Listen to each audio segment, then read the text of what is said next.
Dear students, I welcome all of you. Today we are going to discuss a new poem from your syllabus, that is Fable. Fable এই কথাটি তোমরা হয়তো অনেকে আগে শুনেছো। Fable খুবই ইম্পর্টেন্ট একটা শব্দ। Fable মানে হচ্ছে নীতি কথা, নীতি বাক্য বা নীতি গল্প আমরা বুঝি। Fable এই নাম দিয়ে তোমাদের সিলেবাসে একটা কবিতা আছে। আর this poem is very much important for you, কারণ এখান থেকে মাধ্যমিকে অনেকবারই কোশ্চেন এসেছে এবং আগামীতে আসতে থাকবে। অতএব তোমাদের কাজ হচ্ছে যে এই কবিতাটাকে ভালো করে বুঝে নিতে হবে এবং প্রত্যেকটা লাইন বাই লাইন, প্রত্যেকটা ওয়ার্ড সম্পর্কে তোমাদের ওয়াকিবহাল হতে হবে। কারণ ওয়ার্ড থেকেও কিন্তু অনেক সময় মানে বলে যে হোয়াট ডাজ ইট মিন, এটার মানে কি, এই লাইনটা কি বলতে চাইছে, এবং পুরো বিষয়টা তোমরা এমন পরিষ্কারভাবে বুঝে নাও যাতে করে তোমাদের এটা পড়তে এবং স্যারকে পড়া দিতে তোমাদের কোনো সমস্যা না হয়। তাহলে আমরা সরাসরি চলে যাচ্ছি কবিতাটিতে। কবিতা হচ্ছে fable. The poet of this poem is Ralph Waldo Emerson and he is an American poet. তোমরা জানো রালফ ওয়াল্ডো এমারসন একজন আমেরিকান পোয়েট। তিনি হচ্ছেন এসেইস্ট, একজন প্রাবন্ধিক, একজন কবি, বিখ্যাত একজন লেখক আর কি। তার প্রচুর বিখ্যাত লেখা আছে। আর এই যে কবিতাটা ফ্যাবল, আমরা কবি সম্পর্কে মোটামুটি জানলাম। তোমাদের একটা বিষয় বলে রাখি যে তোমাদের সিলেবাসে বাংলা হোক অথবা ইংরেজি, তোমাদের প্রথম কাজ হচ্ছে যে সিলেবাসে কটা কবিতা কটা গদ্য আছে সেটা ভালো করে জেনে নিতে হবে, এবং কবিতার কবির নাম কি আর গদ্যের গদ্যকারের নাম কি এটা কিন্তু একদম ঠোঁটস্থ করে নিতে হবে সবাইকে। তো অতএব আমরা এখন সরাসরি চলে যাচ্ছি কবিতার মধ্যে। Fable, there are two characters in this poem. দুটো চরিত্র তোমরা খুঁজে পাবে, এবং একটা হচ্ছে প্রাণী, একটা হচ্ছে নির্জীব একটা বস্তু আর কি। That is mountain and another is squirrel. Squirrel মানে তোমরা সবাই জানো, আর মাউন্টেন মানেও জানো। মাউন্টেন মানে হচ্ছে পর্বত, আর স্কোয়ারেল মানে হচ্ছে কাঠবিড়ালি। তো এখানে পর্বত এমন একটা বিষয়, তাকে একটা ক্যারেক্টারের মতো করে এখানে দেখানো হয়েছে, বাট সে তো প্রাণী নয়, তাকে পার্সোনিফাই করা হয়েছে। পার্সোনিফিকেশন বলে একটা শব্দ আছে, যেটার মানে হচ্ছে ব্যক্তিত্ব আরোপ করা, অর্থাৎ ব্যক্তির যে গুণাগুণ সেটা একটা যখন অবজেক্টকে বা একটা বস্তুকে দেওয়া হয় তখনই সেটা হচ্ছে পার্সোনিফিকেশন। এখানে দুটো ক্যারেক্টার আমরা বুঝতে পারছি, একটা হচ্ছে মাউন্টেন, একটা হচ্ছে স্কোয়ারেল। খুব ইন্টারেস্টিং একটা কবিতা এবং পার্সোনালি আমার খুব পছন্দের একটা কবিতা। এই কবিতার মধ্যে যে বিষয়টা দেখানো হয়েছে সেটা হচ্ছে যে আমরা পৃথিবীতে সমস্ত প্রকার লোক দেখতে পারি। নেতা মন্ত্রী থেকে শুরু করে, আমলা থেকে শুরু করে, সার্ভিসম্যান, মানে আপার লেভেলের লোক থেকে লোয়ার ক্যাটাগরির লোক, সমস্ত রকমের লোক থাকে। কিন্তু আমাদের উচিত হচ্ছে যে কেউ কাউকে তুচ্ছ তাচ্ছিল্য করতে পারবো না। কেন? কারণ প্রত্যেকটা ব্যক্তি এবং প্রত্যেকটা বস্তু তাদের নিজের জায়গায় তারা কিন্তু যথাযোগ্য এবং উপযুক্ত জায়গায় তারা অধিকার করে আছে। অতএব কেউই ছোট কিংবা কেউ বড় এরকমভাবে আমরা বলতে পারি না। এখানে দুটো ক্যারেক্টার থেকে আমরা অনুমান করতে পারি যে স্কোয়ারেল খুবই ছোট্ট, খুব তুচ্ছ এবং ছোটোখাটো আকৃতির একটা প্রাণী, খুব প্রাণচঞ্চল লাইভলি একটা প্রাণী, এবং মাউন্টেন পর্বত একটা বিশাল, ভেরি লার্জ, ভেরি বিগ একটা অবজেক্ট। তাহলে এক্ষেত্রে তাদের মধ্যে ঝগড়া মানে বুঝতে পারছি একটা অনেক বড় আর একটা হচ্ছে অনেক ছোট। তো এইখানে বিশেষ করে স্কোয়ারেল যেটা বলতে চাইছে, মানে squirrel points out the being living or non living, big or small, ছোট হোক বড় হোক, প্রাণী হোক অথবা বস্তু হোক, সে যে ক্যাটাগরির হোক না কেন, প্রত্যেকের এক একটা নিজস্ব এক্সিস্টেন্সের কারণ আছে, রিজন আছে, এবং সবাইকে তাদের যথাযোগ্য রেসপেক্ট এবং অনারটা আমাদেরকে পে করা উচিত। তাহলে কিন্তু আমরা সঠিকভাবে এই পৃথিবীতে বেঁচে থাকতে পারবো, এবং আমাদের যে ইকোসিস্টেম, পৃথিবী যে একটা পরিবেশ, সেটা ঠিকঠাক বজায় থাকবে। তা আমরা এখন আর বেশি কথা বলছি না, প্রয়োজনে পরে আবার কথা কিছু বলা যাবে। আমরা কবিতাটি চলে যাচ্ছি লাইন বাই লাইন এবং ওয়ার্ড বাই ওয়ার্ড, তোমরা বুঝে নাও কি বলছে দেখিনি। The mountain and the squirrel had a quarrel, অর্থাৎ পর্বত এবং কাঠবিড়ালির মধ্যে একবার তুমুল ঝগড়া বেঁধেছে। হ্যাড, এখানে হ্যাডটা কিন্তু পাস্ট টেন্সে আছে, পাস্ট ইনডিফিনিট টেন্স। আমরা জানি অ্যামিজার, ওয়াজ, ওয়ার কিংবা হ্যাভ ভার্বগুলো, হ্যাভ হ্যাজ হ্যাড, এই সমস্ত ভার্বগুলো বি ভার্বের মতো কাজ করে, বাট এখানে কিন্তু এগুলো মেইন ভার্বের মতো কাজ করেছে, অ্যাকশন ভার্ব হিসেবে কাজ করেছে আর কি। তাহলে এখানে কি দেখলাম, প্রথম দুটো লাইনে বলা হচ্ছে যে পর্বত এবং কাঠবিড়ালি এই দুজনের মধ্যে ঝগড়া। কি নিয়ে ঝগড়া আমরা একটু পরে জানতে পারবো। অ্যান্ড দ্য ফর্মার, এবং প্রথম জন। ফর্মার মানে হচ্ছে আগেকার। আমরা কথাই বলি না যে former president, former captain of India, former president of India, এরকম বলে থাকি। ফর্মার মানে হচ্ছে পূর্বতন বা আগেকার। কল দ্য লেটার, একটা লেটার মানে চিঠি, কিন্তু এখানে লেটার এল এ আছে, double T E R. This is not letter মানে চিঠি, এটা হচ্ছে লেটার। লেটার প্রথম জন পরের জনকে বলছে, লেটার মানে হচ্ছে পরের। তাহলে প্রথম জন কে ছিল? মাউন্টেন, আর পরের জন স্কোয়ারেল, অর্থাৎ মাউন্টেন স্কোয়ারেলকে বলছে লিটল প্রিগ। আর এই প্রিগ কথাটার মানে হচ্ছে someone who is very righteous and rationalist, মানে কোনো একজন ব্যক্তি যারা কিন্তু নিজেদের খুব যুক্তি দিয়ে প্রদর্শন করতে চায়, প্রত্যেক কথায় যুক্তি দিতে চায়, এরকম আর কি, মানে যে খুব যুক্তিবান লোক আর কি। এক কথা আমরা এটাকে বলতে পারি তর্কবাগীশ আর কি, বা নীতিবাগীশ কোন একজন পার্সন। আর লিটল মানে তো আমরা জানি তুচ্ছ বা খুদে, এরকম। তাহলে এখানে মাউন্টেন স্কোয়ারকে মানে একটু রাগের স্বরে বলছে যে খুদে নীতিবাগীশ কোথাকার। আর প্রিগের আরেকটা মানে হয় ছিচকে চোর, ছিচকে চোর এরকম হতে পারে। অর্থাৎ যেহেতু তার আকৃতিটা ছোট, তার আকৃতি নিয়ে একরকম তাকে তুচ্ছ তাচ্ছিল্য করছে আর কি। তো মাউন্টেন স্কোয়ারকে বলছে লিটল প্রিগ, অর্থাৎ ক্ষুদ্র ছোট নীতিবাগীশ কোথাকার, এইভাবে বলছে আর কি। বান রিপ্লাইড, এই বানটা এটা একটা কথ্য ভাষা, একটা প্রচলিত ভাষা। এই বান মানে হচ্ছে তোমার স্কোয়ারেল বা আমরা র্যাবিট বলতে পারি। এখানে স্কোয়ারেল যেহেতু আমরা পরিষ্কার বুঝতে পারছি, অর্থাৎ স্কোয়ারেল রিপ্লাইড মানে উত্তর দিল। কি উত্তর দিল? You are doubtless very big, হ্যাঁ তুমি নিঃসন্দেহে অনেক বড়। But all sorts of things and weather must be taken in together to make up a year and a sphere.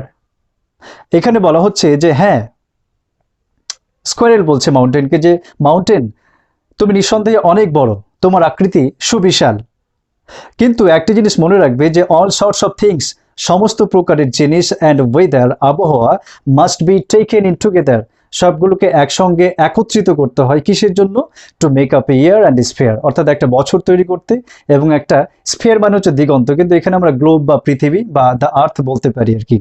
তাহলে এখানে বান খুব সুন্দর একটা কথা বললো, মাউন্টেনকে রিপ্লাই করলো কি যে তুমি নিঃসন্দেহে অনেক বড়, সে হতে পারো তুমি অনেক বড়, কিন্তু একটা জিনিস মনে রাখবে যে একটা ওয়েদারকে আমরা সারা বছরে যদি একটা ওয়েদারকে কমপ্লিট করতে চাই তাহলে কি লাগবে? There must be summer, winter থেকে শুরু করে মনসুন থেকে শুরু করে সমস্ত সিজনকে যদি একসঙ্গে করি তবে কিন্তু একটা বছর হবে। একটা বছর তো এমনি এমনি হতে পারে না, সেখানে দিন থাকে, সেখানে পক্ষ থাকে, সেখানে মাস থাকে, সেখানে দুই মাসের অন্তর অন্তর ঋতু থাকে। সমস্তগুলো একসঙ্গে যখন আমরা যুক্ত করব একটা টাইম স্প্যান এখন যখন পাবো তখনই কিন্তু ইট বিকামস এ ইয়ার। আর একটা যখন ইয়ার হবে, এরকম অনেকগুলো ইয়ার পাশাপাশি যখন থাকবে তো তখনই কিন্তু আমরা একটা পৃথিবী তৈরি করতে পারি বা একটা গ্লোব তৈরি করতে পারি বা একটা পৃথিবীর জন্ম হয়। তার মানে এখানে একটা জিনিস বোঝাচ্ছে যে একটা পৃথিবী মানে শুধুমাত্র পৃথিবী একটা কাল্পনিক ব্যাপার তেমন তো নয়, কারণ পৃথিবীর মধ্যে সমস্ত প্রকারের ছোট থেকে বড়, স্মল টু লার্জ সমস্ত প্রকারের জিনিস কিন্তু আছে, এবং সবাই থাকবে যখন তবেই কিন্তু সেটা একটা পৃথিবী। খুব সুন্দর একটা যুক্তি দিল। এবার পরে বলছে যে and I think it no disgrace. এই ডিসগ্রেস শব্দটা তোমরা হয়তো নতুন মনে হতে পারে তোমাদের কাছে। ডিসগ্রেস মানে হচ্ছে ডিসঅনার বা শেম বলতে পারি, SHAME, শেম মানে লজ্জা বা অপমান। তার এখানে বলছে I think it no disgrace, এখানে বলছে যে আমার মনে হয় যে এটা আমার কাছে কোনো অপমান বা কোনো লজ্জার ব্যাপারই না, টু অকুপাই মাই প্লেস, অর্থাৎ আমার যে জায়গাটা সেটা দখল করতে বা আমি যা সেটা বলতে আমার কোনো লজ্জা কিংবা অপমান নেই। কারণ স্কোয়ারেল তোমরা জানো যে নো ডাউট খুব স্মল একটা প্রাণী, এবং এখানে স্কোয়ারেল বলছে যে আমি যে ছোট, সেটা আমি যে ছোট অর্থাৎ আমার ক্ষুদ্র ক্ষুদ্র এই ব্যাপারটা স্বীকার করতে বা সেটা মেনে নিতে আমার কোনো লজ্জা নেই। খুব সুন্দর। এবার কি যুক্তি দিচ্ছে দেখো চমৎকারভাবে, if I am not so large as you. এখানে একটা ডিগ্রি বলা হয়েছে, পজিটিভ ডিগ্রি একটা লাইন পাচ্ছি আমরা। লার্জ মানে হচ্ছে বিগ বা জায়ান্ট, বড়। এখানে বলা হচ্ছে যদি I am not so large as you, যদি আমি তোমার মতো অতটা বড় নই, অ্যাজ লার্জ অ্যাজ ইউ অতটা বড় নই যতটা তুমি বড়, you are not so small as I, তুমিও আমার মতো ছোট নও, বা আমি যতটা ছোট ততটা ছোট তুমি নও আর কি। তাহলে এখানে একটা জিনিস আমরা বলতে পারি, চমৎকার একটা যুক্তি, যে মাউন্টেন হয়তো নিজেকে বিশাল আকার করে সে দম্ভ করতে পারে, অহংকার করতে পারে যে আমি বিশাল বড়। এটা স্কোয়ারেল কিন্তু স্বীকার করে নিয়েছে যে নো ডাউট তুমি অনেক বড় বিশাল আকৃতির একটা জিনিস, কিন্তু তুমি আমার মতো ছোট তো নও। তুমি বড় সেটা মেনে নিলাম, কিন্তু তুমি কি আমার মতো ছোট? তাহলে আমি তো এটা অহংকার করতে পারি বা গর্ব করতে পারি যে আমি তো ছোট, আমি যে কাজটা করতে পারি সেটা তুমি করতে পারো না। এখানে একটা জিনিস আমরা বা একটা এক্সাম্পল আমরা দিতে পারি যে আমাদের পৃথিবীতে আমাদের সমাজে সমস্ত ক্যাটাগরির লোক থাকে। যেমন আমরা দেখি যে চাষি যারা কৃষক বন্ধু আমাদের, তাদেরকে অনেক সময় অনেকে তুচ্ছ-তাচ্ছিল্য করে, আমরা সচরাচর দেখে থাকি, এবং ফসলের ন্যায্য দাম থেকে শুরু করে বিভিন্নভাবে তাদের অপমান বা লাঞ্ছনার শিকার হতে হয়। তো একটা জিনিস আমরা যদি দেখি যে ধরো একটা জায়গাতে আমরা রাখলাম নেতা মন্ত্রী আমরা বা বিশাল অ্যারিস্টোক্র্যাটিক ফ্যামিলি যে সমস্ত লোকজন তাদেরকে, বা কর্পোরেট লেভেলের লোকজনকে রাখলাম, একদিকে চাষিদের রাখলাম। তো কর্পোরেট বা নেতা মন্ত্রীদের তুলনায় চাষিদের যে মানে স্টেটাস, সেটা দেখে আপাত দৃষ্টিতে মনে হচ্ছে তারা অনেক বিলো ক্যাটাগরির। কিন্তু আমরা যদি একবার ভাবি যে চাষিদের যে কাজটা, ফার্মিংয়ের যে বা কাল্টিভেশনের যে কাজটা, সেটা কি একটা নেতা করতে পারে? সেটা কি অ্যারিস্টোক্রেসি যাদের আছে তারা কি করতে পারে? ধান চাষ, গম চাষ থেকে সর্ষে চাষ, সমস্ত বা ফলমূলের যে চাষ, যে চাষিরা যেটা এত নির্দ্বিধায় এত সুন্দরভাবে সঠিকভাবে করতে পারে, সেটা কিন্তু আপার ক্যাটাগরি যে সমস্ত কর্পোরেট লেভেলের লোকজন তারা কিন্তু করতে পারে না। তাহলে একটা জিনিস আমরা বুঝলাম যে চাষির যে কাজ, বা একটা যদি আমরা মেথরকে ভাবি, যারা বাথরুম পরিষ্কার করে আমাদের সমাজে, যারা ক্লিনিংয়ের কাজ করে আর কি, তাদের যে কাজ এবং একজন নেতা মন্ত্রীর বা আপার শ্রেণীর যারা লোকজন তাদের যে কাজ, সেটা হয়তো বা ভিন্ন বা ছোট, আপাত দৃষ্টিতে ছোট মনে হতে পারে, কিন্তু একজনের সেটা ছোট নয়। কেন? কারণ তার ক্লিনিংয়ের যে কাজটা সেটা কিন্তু একজন বড় মাপের মানুষ বা আপার আপার ক্লাসের যারা লোকজন বা এলিট ক্লাসের লোকজন তারা কিন্তু করতে পারে না। তাহলে এখান থেকে আমরা কি বুঝতে পারলাম যে একজন মেথর থেকে শুরু করে একজন ফার্মার, একজন চাষি বা কৃষক বন্ধু, তারা সবাই নিজের জায়গাতে স্কিল্ড, তারা কিন্তু ইকুয়ালি দক্ষ তাদের জায়গায় এবং তাদের কাজটা তারা ভালো বোঝে, যে কাজটা আর পাঁচজন বা আপার শ্রেণীর লোকজনরা করতে পারে না। হয়তো তারা নেতামন্ত্রীরা দেশ চালায়, কিন্তু তারা সেই দেশবাসীর মুখে অন্ন তুলে দেয়, তারা সমাজকে পরিচালনা করে বা সমাজকে বাঁচিয়ে রাখে, মানুষকে বাঁচিয়ে রাখে। তাহলে এখানে একটা জিনিস বুঝতে পারছি যে ওদের কাজ একরকম, এদের কাজ একরকম, কিন্তু প্রত্যেকের কাজের ইকুয়াল গুরুত্ব আছে। আমরা একটা কথা বলতে পারি যে each and everybody are very equivalent and relevant in this world. অর্থাৎ প্রত্যেকের জায়গাতে ইম্পর্টেন্ট এবং তারা নিজের জায়গাতে স্কিল্ড, তারা খুব দক্ষ। অতএব কেউ ছোট বা কেউ বড় এরকমভাবে বলা যাবে না। এখানে আরেকটা এক্সাম্পল দেখতে পারি যে সৃষ্টিকর্তা যিনি আমাদের বা সমস্ত প্রাণীকুলকে সৃষ্টি করেছেন, তিনি কি এমনি এমনি সৃষ্টি করেছেন? না, প্রত্যেকটার সৃষ্টির পেছনে একটা করে রিজন থাকে। যেমন মানে আমাদের মনে হতে পারে যে একটা সাপ খুবই ভয়ঙ্কর একটা প্রাণী আমাদের দেখে মনে হয়, কিন্তু আমরা এখন বিজ্ঞানের দৌলতে অনেকে জানতে পেরেছি যে সাপের যে বিষ, সেই বিষের কোটি কোটি টাকা দাম, এবং সেই বিষ থেকে আবার মানুষের প্রাণ বাঁচে আর কি। তা আমাদের তো মনে হতে পারে সাপ এত একটা ভয়ঙ্কর প্রাণী, সেটাকে কেন সৃষ্টি করা হলো? এটা তো ফালতু একটা মনে হতে পারে আপাত দৃষ্টিতে, কিন্তু আমরা দেখি যে সাপের যে বিষ থেকে আবার মানুষের প্রাণ বাঁচে এবং সেটা কোটি কোটি টাকা দাম।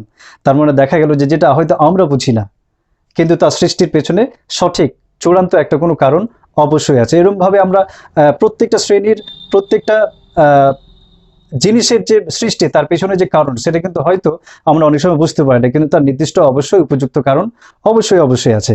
তো এই কবিতার মধ্যে সেই বিষয়টা বলা হয়েছে। আমরা এবার শেষ করি। কি বলছে এখানে? এখানে বলছিল যে if I am not so large as you, যদি আমি তোমার মতো অতটা বড় নই, you are not so small as I, তুমিও আমার মতো অতটা ছোট নও, and not half so spry. Spry মানে হচ্ছে অ্যাক্টিভ বা লাইভলি বা প্রাণচঞ্চল, প্রাণবন্ত, এরকম। অর্থাৎ বলা হচ্ছে তুমি আমার মতো ছোটও নও এবং আমি যতটা প্রাণচঞ্চল, আমি যতটা লাফিয়ে লাফিয়ে বেড়াতে পারি, তুমি কি পারো নাকি? তোমার যে দেহের যে ভার, তোমার যে বিশাল আকৃতি, সেটা নিয়ে তুমি তো হাঁটতেই পারবে না। তাহলে এখানে তাকে সে একরকম বলছে আর কি। এবং স্কোয়ারেল আবার বলছে যে I will not deny you make a very pretty squirrel track. এবং স্কোয়ারেল বলছে যে আমি ডিনাই করব না। ডিনাই করা মনে হচ্ছে ডিসএগ্রি করা বা ডিসঅ্যাপ্রুভ করা বা অস্বীকার করা। আমি এটা অস্বীকার করছি না যে ইউ মেক, তুমি বানাও বা তুমি তৈরি করো, আ ভেরি প্রিটি স্কোয়ারেল ট্র্যাক, খুবই চমৎকার। প্রিটি মানে হচ্ছে সুন্দর, nice, fine. Pretty squirrel track, track মানে হচ্ছে রাস্তা, পথ। অর্থাৎ সে স্বীকার করে নিচ্ছে যে তুমি মাউন্টেন, তুমি আমাদের জন্য চমৎকার চমৎকার মানে চলার পথ বা রাস্তা তৈরি করো। Talents differ. আসল ব্যাপারটা কি জানো? এক একজনের গুণ বা এক একজনের যে মেধা বা ট্যালেন্ট, সেটা এক এক রকম এখানে বলা হচ্ছে। And all is well and wisely put, এবং প্রত্যেকটা জিনিসই ভালো, অ্যান্ড ওয়াইজলি পুট, এবং সেটা অত্যন্ত সুবিবেচনা করে প্রত্যেকটা জিনিসকে তৈরি করা হয়েছে বা সৃষ্টি করা হয়েছে বা রাখা হয়েছে।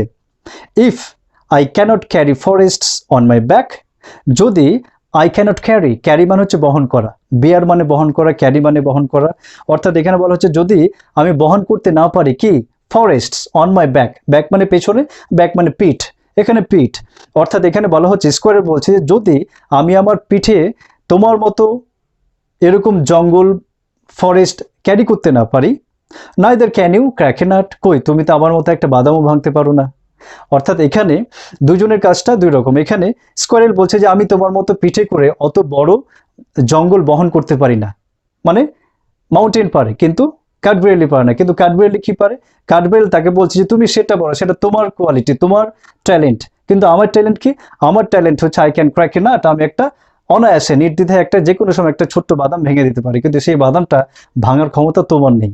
অর্থাৎ তোমার কোয়ালিটি, তোমার ট্যালেন্ট তোমার কাছে, আমার কোয়ালিটি, আমার ট্যালেন্ট আমার কাছে। তাহলে এখান থেকে আমরা একটা জিনিস বুঝতে পারছি যে each and everybody is very talented in this world and they are very important and significant also.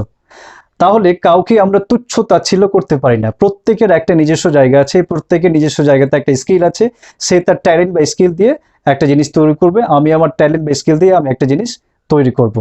তাহলে এটা খুবই ভালো একটা কবিতা আমার কাছে মনে হয়, যে আমাদের যে সামাজিক যে বৈষম্য বা ভেদাভেদ সেটাকে দূর করার জন্য এই কবিতার মধ্যে যে একটা মেসেজ আছে সেটা কিন্তু অত্যন্ত চমৎকার একটা ব্যাপার। এই কবিতাটা তোমাদের জন্য খুবই ইম্পর্টেন্ট, তোমাদের সিলেবাসে তোমরা খুব ভালো করে পড়ে নাও। আর কিছু নতুন কিছু আননোন শব্দ আছে, যেমন প্রিগ, যেমন বান, যেমন ডিসগ্রেস, যেমন স্প্রাই। আমি বোঝানোর সময় বলে দিলাম, তবুও আমরা স্ক্রিনে একবার রেখে দিচ্ছি, তোমরা স্ক্রিন থেকে সেটাকে নোট ডাউন করে নেবে খাতায়। আর যদি কোনো কোশ্চেন বা কোনো কোয়ারিজ থাকে তোমরা আমাদের জিজ্ঞেস করবে, আমরা তোমাদের উত্তর দেবো। তাহলে আজকে এই পর্যন্ত থাকলো, এবং এর পরের যে ক্লাসটা সেটা ফ্যাবলের যে কোশ্চেনগুলো হতে পারে। তোমরা জানো যে তোমাদের সিলেবাসে কী টাইপের কোশ্চেন হয়, আর তোমরা এটাও জানো যে তোমাদের মাধ্যমিকের যে সিলেবাস সেখানে একটা কবিতা থাকে এবং একটা গদ্য থাকে, পাশাপাশি দুটো থাকে, এবং ফ্যাবল কবিতাটা থাকেই, এক বছর পর পর একরকম থাকেই মাস্ট আর কি। তাহলে এখান থেকে কেমন কোশ্চেন হতে পারে, হয়তো একটা কোশ্চেন দিল এবং তার 4টি অপশন দিল, সেটাকে এমসিকিউ কোশ্চেন বলে। একটা হচ্ছে এসএকিউ অর্থাৎ শর্ট অ্যান্সার টাইপ কোশ্চেন, এটা 1 নম্বরের হতে পারে। বা কমপ্লিট দ্য ফলোয়িং সেন্টেন্সেস, একটা সেন্টেন্স ইনকমপ্লিট থাকে সেটাকে কমপ্লিট করতে হয়, এটা হতে পারে। বা 2 নম্বরের কিছু কোশ্চেন, 2টো বা 3টে 2 নম্বরের কোশ্চেন থাকে, সেটাও থাকে। আর পাশাপাশি ট্রু ফলস থাকে। তো প্রত্যেকটা ক্যাটাগরি কীরকম কোশ্চেন হতে পারে সেই রকম ডিসকাশন নিয়ে আমি পরের ক্লাসটা করব। অর্থাৎ ফ্যাবলের সমস্ত কোশ্চেন, যে সমস্ত কোশ্চেনগুলো করলে তোমরা একদম নিশ্চিন্তে মাধ্যমিক পরীক্ষায় অ্যাপিয়ার করতে পারবে, সেরকম ক্লাস আরেকটা এরপরে নিয়ে আসবো। তোমরা সেখান থেকে নোট ডাউন করে নেবে এবং সেই কোশ্চেনগুলোকে ভালোভাবে মুখস্থ করবে। তাহলে তোমাদের মাধ্যমিক নিয়ে আর কোনো বা তার আগে যে সেমিস্টার বা টেস্ট পরীক্ষা সেটা নিয়ে কোনো চিন্তা করতে হবে না। তাহলে টাটা বাই বাই, আজকে এই পর্যন্তই। তোমাদের সকলকে অনেক অনেক ধন্যবাদ। আর যারা নতুন, অনেকে নতুন, তোমরা এই চ্যানেলটি সাবস্ক্রাইব করে নেবে এবং লাইক করবে। আর সাবস্ক্রাইব করার পরে পাশে যে বেল আইকনটা সেটা ক্লিক করবে, তাহলে তোমরা সাথে সাথে নোটিফিকেশন পেয়ে যাবে, আর বন্ধুদের সঙ্গে ভিডিওগুলো শেয়ার করে দেবে। Thank you so much for watching the video.